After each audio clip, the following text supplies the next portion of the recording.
Hello everyone. Now let us see the next type of hybridization, that is sp3 hybridization.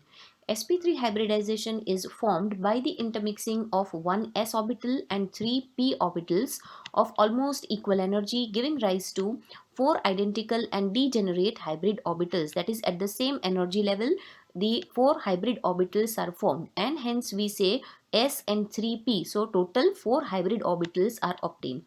Now these sp3 hybrid orbitals are directed towards the four corners of a regular tetrahedron with the bond angle of 109 degree 28 minutes to each other. And the sp3 hybridized orbitals, if we calculate the percentage character of s and p, it is 25% s and 75% p character. See, how can you calculate the percentage? Total is 4 and s percentage is 1.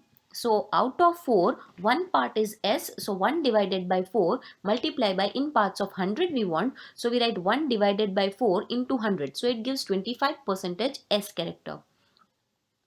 P character, that is 3 out of 4 multiply by 100, so it gives 75% of p character. Let us understand the formation of the sp3 hybridized orbitals.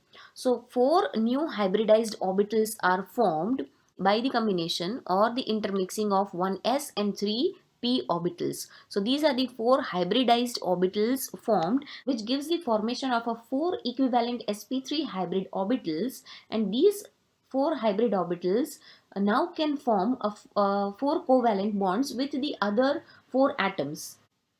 The repulsion between these four orbitals is minimum when these are arranged at the four corners of a regular tetrahedron with a bond angle of 109 degree 28 minutes. So its geometry or this shape is a tetrahedron. The next way we can understand is it gives a tetrahedral geometry. So tetra means 4 and head means tetra, 4 faces are obtained.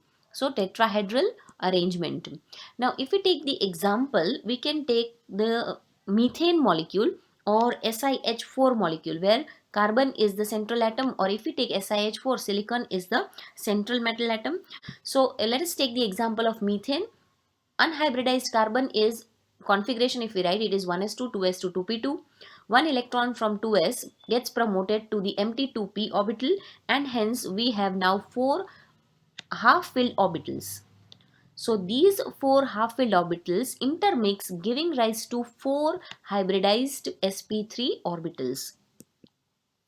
Now these four sp3 hybrid orbitals can overlap with the atomic orbital of, see, we have taken methane, so s orbital of the hydrogen, forming a covalent bond and giving the geometry a tetrahedral geometry, a tetrahedral shape, and bond angle 109.5. So this is the geometry of the regular geometry of the sp3 hybridization. So that is about sp3 hybridization. Thank you.